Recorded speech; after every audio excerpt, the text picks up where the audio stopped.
Hello again, everybody. I'm really glad you're enjoying these little author snippets of the up and coming books. What I thought you might like to hear is part of the first chapter, because it is quite a long chapter. I don't want to make you all fall asleep, of the third book in the series of The Eye of the Unicorn. And this is called Eye of the Unicorn, The Grieving God.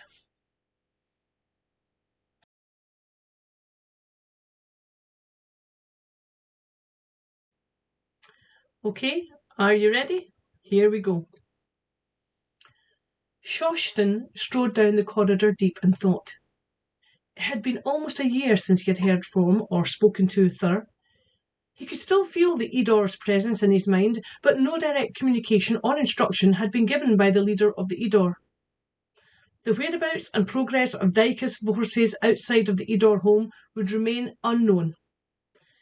Shoston sighed, closing his eyes as he expanded his consciousness beyond the city of Elidersan and into the sister cities spread out across the beautiful planet. Thur's city was, as ever, under the diligent direction of Amroth, his first mate, and, as she acknowledged his mind with a gentle caress, their newborn babe in her arms, Iskura wriggled and giggled at the touch of her father, then fell asleep once more. He smiled to himself and directed his attention to Kizjan's city, where his first son and second-in-command Merkan resided. As always, Merkan responded instantly with a full daily report on all of the mundane business of the city that had transpired since Shoston's absence. He listened patiently, only half aware of what his capable caretaker was telling him. Confirming his satisfaction on how things were going, Shoston made his leave and brought his mind back to Elidersan and the reason for his visit. Mora was now expecting her first son, and he hoped that Daika would be back soon to be there for the birth. She was with a gaggle of healers now. He smiled to himself at how her sharp temper must be pushed to the limit with the fussing and cooing going on around her. Taking a deep breath, he spread out his mind far across the planet and touched the cities of the San people. It was up to him to assist Mora in her duties, and this was one of the most difficult. It took a strong mind to cover the distance to reach the other cities, and because there was only one Elidersan representative in each of them, they could not help him in any way. He spread his mind like a soft blanket over the cities and read the energies emanating from its people. Kai City was, as usual, calm and peaceful, an air of efficiency and productivity emanating from its many inhabitants. The bloodline of his grandfather continued to produce competent and benevolent chieftains to guide the city and its population. Shoston knew he was the image of his grandsire, an asset he sometimes used to his advantage when visiting the city in person. It had been 11,000 years since Karuk ruled, but his legacy was legendary. The direct son of Remruk and Eraya, his bloodline was given almost mythical status by the people of Kai. They were fiercely proud of their strength and the number of citizens chosen to become Elidersan and join the ranks of the elite.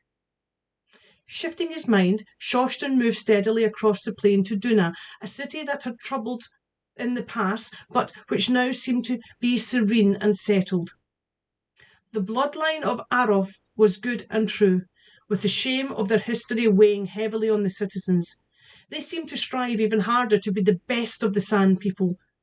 No unease or unrest could be detected here, just a quick, quiet diligence and steadiness that was encouraging.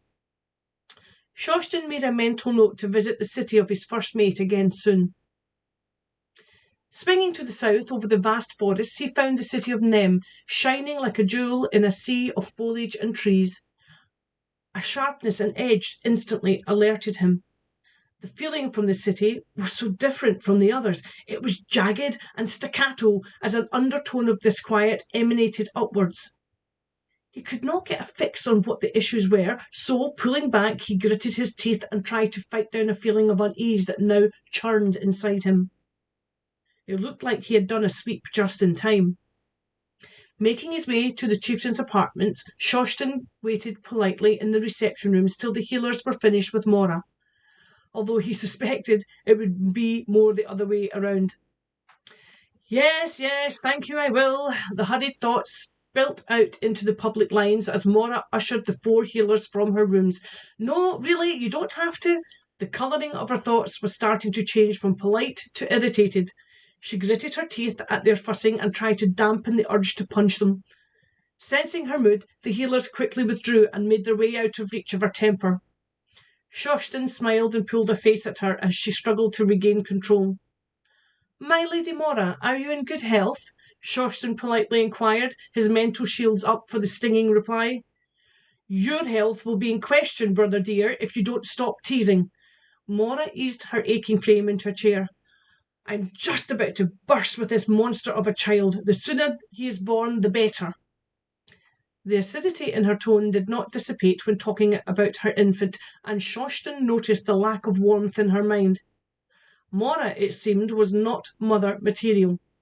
Perhaps it would improve when the child was born, he thought to himself. I have completed my monthly sweeps of the cities. All is well, except for Nem. There is an edge that was not there last time. I think I might pay them a surprise visit, unless, of course, you have had any reports from your council and the resident chieftain that I should be aware of. Who, by the way, is the current chieftain? Shostin poured himself a drink as he waited for Mora's response. She wrinkled her brow in thought as she mentally went through the list of chieftains of the Nem. It was difficult sometimes to keep track. Time had no meaning for the Elder-san, so often decades could pass for them in the blink of an eye. I think the current chieftain is Lady Sonic. She is aged, but able, with a son waiting to take her place. The last reports from the leader-stand stationed there did not mention any problems, but I could get the reports from the records for you to look at before you venture into the unknown territory. Morris smiled to take the sting out of her mood. She really could not wait for her son to be born. It was so frustrating for her fit and lean frame to be encumbered so. The child within was silent. Even he was aware of her lack of attachment and so kept all interaction to a minimum. Morris sent instructions to her staff to bring up the records required whilst she flipped through the files of potential candidates for second mates for Daika. She had no intentions of getting over-involved with the raising of this child and was intent on finding a suitable candidate to carry out the majority of the work. Shostin watched with growing concern. Mora barely hid her thoughts and feelings about being pregnant, and he knew that Daika was unaware of her plans for a second mate. Once again he sent a message to Thur for assistance, his plea echoing emptily in his head, but there was no reply. Sitting down opposite Mora, he sipped his drink. He had deliberately not made one for her and was waiting to see if she even noticed. After a few minutes, she glanced his way, a scowl flashing across her pretty face as she saw the cup in his hand. Am I not even worth the thought of a beverage, then? She snapped. Do I have to do everything myself? She made to rise, and Shostin placed a hand on her arm. I'm sorry, I thought you'd just finished. You know what the healers are like for their herbal drinks. She snatched her arm away, nodding towards the canisters in the corner. Shostin realised she was not going to be more forthcoming, but he had succeeded in his goal of reaching her child. Shostin had been trained most carefully by Thur, his skills in mind meld, communication and control excelling even the legendary Sortas. He knew that a fleeting touch was all he needed to establish a link with Mora's child without her knowing. He was concerned with what he had felt. He poured Mora a blend of the Kai's finest leaves and placed the steaming cup next to her on the table strewn with files. See anyone you like? He asked, politely, keeping his mind neutral. There are one or two are older and more experienced in childcare that I think will be good. We don't need a warrior. I'm more than proficient in that area. But what about a textile specialist or merchant? Those are good trades with an emphasis on diplomacy and an ability to negotiate. I mean, it seems all the Edor have for us now is this boring, humdrum life with nothing to do but maintain the harmony on this world. She finished her thought with a sigh and a distant look. Shostin moved carefully on to a new line of thought. I think they would be excellent choices for... What name have you chosen for your child, Mora? He asked innocently. Mora looked at him sharply, her mind trying to prize any hidden meaning behind his inquiry. He skillfully blocked her attempts without her even knowing and continued. I mean, it would be nice to be able to refer to him by a name, wouldn't it? Mora glanced away and tried to stand up, knocking the cup over as she did so. "It's all right, I will get it," said Shostin as he caught the cup with his mind and managed to scoop all of the liquid back in before it hit the floor. Mora looked at him with admiration. "That was very quick, my brother. Your skills are really tuned. What else can you do?" For a moment Shostin thought she suspected what he had done, and his heart missed a beat. Covering up his hesitation, he smiled and stood up. "Well, I can study the files on the chieftains in a matter of minutes and transport myself to them in even less time." He finished his statement with a bow and turned to face the archivists as they entered the room with the appropriate information. "Unless you need me for anything else, Mora, I will take my leave and try to find the cause of the unease." Mora gave him a small smile which quickly vanished as he turned and left the room. "This is not good," Shostin said to himself. "She's changing by the day and not for the better." Again he tried to contact her, and again he was ignored. Gritting his teeth in frustration, he marched from the rooms and back along the corridor, hoping to find a solution to the problem. Dacre flashed orders to his fleet of ships simultaneously as they cruised quietly through the silent space between galaxies. He couldn't understand why the Edor wanted him to carry out this mission. They were under strict orders not to engage with any life forms they encountered, and instead were mapping specific star systems which seems to follow no coherent pattern. He sighed to himself, longing with every part of his being to be back home with Mora and his unborn son. Dacre was not stupid. He knew Mora was not pleased about being pregnant, but saw it as her duty to provide an heir. Surely she understood that the Edor might not select this child to be one of the elite. He was anxious that they might face the heartache of seeing their child grow old and die. Only now could he fully understand the pain that Remruk and Araya went through with Karuk. Part of him wondered if this was why Mora was so distant with the child. Perhaps she was trying to protect herself from possible trauma. He was pulled from his thoughts by an alert from one of his scout ships. He easily reached across the distance and linked directly with the captain of the ship. "Yes, Caranth, I'm listening." He settled into his seat to see what Caranth was viewing. On the screens in front of the captain was a formation of the strange crafts they had encountered in a previous star system. They looked more advanced and their propulsion systems were more efficient, allowing them to travel at much faster speeds. The basic design was the same, though, and Dacre was sure they were flown by the same species. It made him wonder how long his people had been travelling in this universe. Time had no meaning for them, and the Edor homeworld existed outside time and space, making it difficult for Dacre to get a reference point on which to judge the length of their trip. All they had been doing was systematically carrying out the Edor's instructions, a task they had almost completed. It was obvious from the alien craft that the civilization that had built them had advanced considerably since their last encounter. For them, at least, a substantial period must have passed. "I'm coming on board. I'd like to take a closer sweep." Dacre finished his thought and stood up, expanding his mind easily to link directly with the distant ship. Focusing his will, he slipped his body between the reality of this universe and back again, reappearing on Caranth's flight deck. "My lord." Caranth bowed low and indicated that Dacre take his seat. As he sat down, the screens flashed out statistical data on the ships. "We may need to conceal ourselves," advised Caranth. "It seems their sensors are far more advanced." Nodding to his crew, he gave the command to hide the craft. The walls hummed and vibrated as the ship balanced itself between the fabric of time and space and this reality, effectively invisible to any mechanical detection device. They crept closer and scanned the ships for life forms. "They look similar to us, my lord. Not as substantial, maybe, but very similar," Caranth mused to himself as he looked at the bio-readings he was receiving. Dacre leaned closer to the screen. His interest in these aliens was a mystery to him. Perhaps it was because they were so similar to the San that he was curious. Very few life forms that they had encountered in the last universe they had fought in looked anything like the San. He wondered who these people were and what they were doing out here in this lonely place. "Can we predict their course and destination?" Dacre asked. "I'd like to know where they are going and how long it will take them to get there." He waited patiently as Caranth's crew pressed buttons and touch screens, building the data from the star charts they had already received from the Edor. As the answers came up on the screen in front of him, he was disappointed. The region of space that the ships were heading into had not been programmed into the ships by the Edor. It seemed they did not want the Illidersan in that area. Dacre's instructions took him far away to the other side of this universe. Smiling to himself, he bade farewell to the alien craft as they journeyed on their way. It seems we will never know, Karmf. Thank you for your hospitality. Carry on.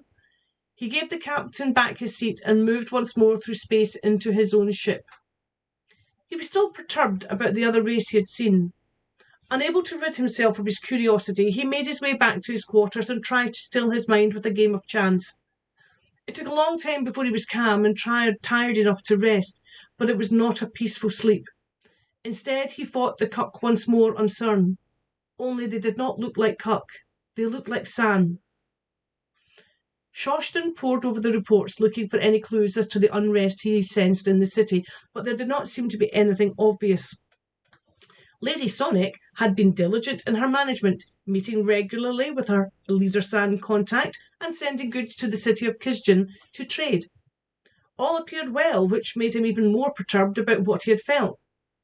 Was it possible that Lady Sonic did not have as tight a control on her people as she thought? Something was missing, a piece of information that he could not be found in papers or writing. Steeling himself, Shoston made a quick check of his travel pack, which contained a change of clothing and a utility belt with lightweight weapons that could be easily concealed. He paused to consider whether or not to wear battle armour or if this would create even more ripples. Deciding it would be best to make it appear a courtesy visit, he readied himself. Reaching out, he searched for the mind of the Liedersan contact for the city of Nem. "Good day to you, Durin. How are you this fine day?" His thoughts were light and cheerful, belying his anxiety. "My Lord Shoston, it's a pleasure to hear from you. I'm most well, thank you. Are you planning a visit?" Durin was neutral in his response, instantly alerting Shoston. Without further communication, he locked onto Durin's position in the city and moved through space to appear next to him. "Yes, I thought I might," he smiled as Durin turned to bow low. "Nem is so beautiful at this time of year. I thought the clear air would do me good." Shoston noticed the guarded nature of Durin's formal reply. "I hope you're pleased with the air of the city during your stay." Durin managed to glance sideways as he spoke, indicating they were not entirely alone. Following his lead, Shoston indicated that he would like to be assigned quarters as he intended to stay for a few days. He lightly searched for mental frequencies to locate who might be eavesdropping. A murmur of consciousness floated nearby, Asan by the feel of the thought, and not too good at hiding his presence. Durin led the way. As they passed an offshoot corridor, Asan, dressed in serving clothes, almost walked into them. Bowing deeply, he apologised profusely and made his way out of the hallway. Shoston did well to hide his displeasure before he scanned the private lines for any other unwelcome listeners. Only once he was sure there was no one to hear him or his thoughts did he speak to Durin. "What was that about?" "I'm sorry, my lord. I have been trying to find somewhere private to send you a message. There are spies everywhere, listening into all frequencies I can use. Any of the reports I send are double-checked before being issued, so I was unable to get word to you of this growing problem." "Is the Lady Sonic behind this? Are they her spies?" "No, my lord. She is a true and noble lady. She would be devastated to learn that." Durin suddenly stopped and immediately went back to a public frequency. "The latest crop of fruit has just been gathered. I understand it has been a plentiful harvest, and the ruristas are most juicy and sweet. You really must try some while you're here, my Lord Shoston." As he finished, they passed a San guard at one of the doorways, his antagonistic feelings towards the Liedersan barely disguised as they passed. Resisting the urge to kill him where he stood, Shoston and Durin continued their seemingly leisurely stroll to the guest apartments. Once inside, both scanned all frequencies to find a closed private line. Who is behind this and what is going on? Shoston's thoughts were red with fury. Durin motioned to him to calm down. "It's Lady Sonic's son, Turul. He's a little tired of waiting for his mother to pass into the void and for him to take leadership. I spend most of my time guarding her. She, of course, does not realise this, but as yet none of Turul's spies have dared harm her in my presence. but I fear, my lord, that their respect for the Elder San is waning. It's only a matter of time before she is helped on her journey. Then I know that Tyrrell will show his hand." Shoshin's mind was in turmoil. He was not sure how long it had been in San years since the great Remruk and Kerma had fought their heroic battle and the San people mourned their passing. Then the San knew that it was the Elder San who protected them, and the powers of the elite were respected, if not a little feared. The great Lady Sorta had stepped in once before a long time ago in Duna and demonstrated the awesome powers they held by removing the despot chieftain and his followers. It seemed that the people had forgotten what had transpired, and, once again, things were out of balance in the San. What the ordinary people did not know was that any disorder or disharmony was not going to go unnoticed by the Idor. The lives of all of the San, elite or not, depended on the peace of this world being undisturbed. "How long do you think it has been, Durin, for these San, since our great chieftains left for the void?" Durin thought for a moment before answering Shoshin. "History is not really my strong point, my lord, but a rough guess would be around 2, maybe 3,000 of their years. For us it seems like yesterday." Durin lowered his head in sorrow and respect for his beloved chieftains. Sitting down, Shoshin motioned for Durin to relax and join him. He needed to be careful and find out the extent of the descent. The San people had gradually developed their own culture, and subtle changes in their temperaments and minds had not gone unnoticed by the Elder San. Fewer and fewer had been chosen from their ranks to become the elite. The other two cities were loyal to their ancient customs and their guardians, but this resentment had managed to fester and grow in Kizjin, the city under his guidance, which would soon pass to Merkin to rule. The fault lay with him and his lack of attention. It would be up to him to find a solution and fix the problem before the Idor became involved, although Shoshin knew they would already be aware of it. This was the only consolation he had. If the Idor thought of this to be of any real importance, they would have stepped in long ago. They obviously felt he was capable of dealing with it himself. "I think we must move cautiously here, Durin. I will speak to Lady Sonic about trivial matters, but I would like to assess her son as well, so make sure he is in attendance for the meeting. We can use force if necessary to instill order, but I am loath to take such action as it could build even more resentment. I think we should be encouraging admiration and respect. It seems that fewer San wish to become one of us, and they are complacent in the safety of this world." Shoshin started to unpack his travel bag. "I've brought weapons, even though I shouldn't need them. What armaments do you have?" "Well, just standard sword, axe and energy rod," Durin replied. "The ancient weapons are more for show, as these San no longer respect them. They've developed their own version of the energy rods in secret. Yeah.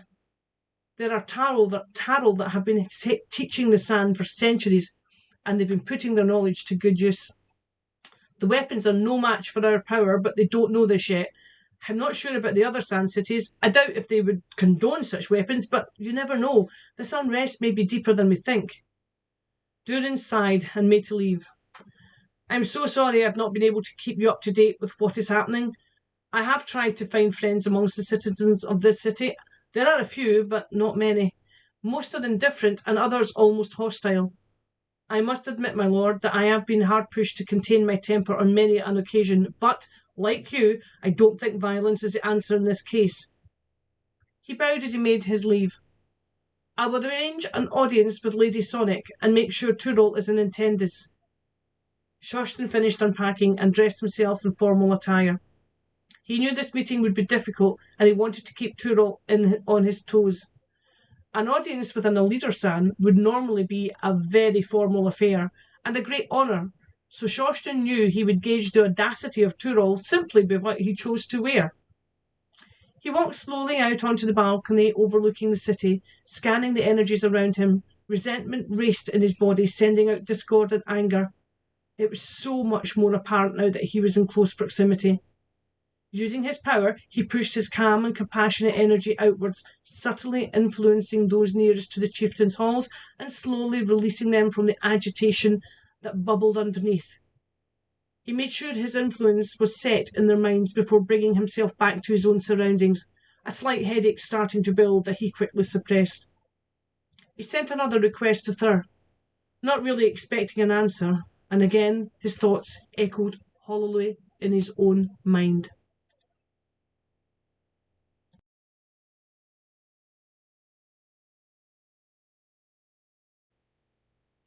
Well, I hope you enjoyed that. That's just a little taster of the third in the series, The Grieving God. And again, this is not due to be released next year, this particular book, but you can read a little bit about it and a little bit about the series on our website. That's scottishhorsehelp.co.uk, and you'll see this at the end of this video. And feel free, guys, go online, go onto our Facebook, like our Facebook page. You'll get kept up to speed with what's happening. Make comments. If you've read any of the books, please put comments and feedback on Amazon and on Goodreads. They are greatly welcome. And I really hope you've enjoyed so far the readings, and we will continue to give you some. You take care and have a really good day.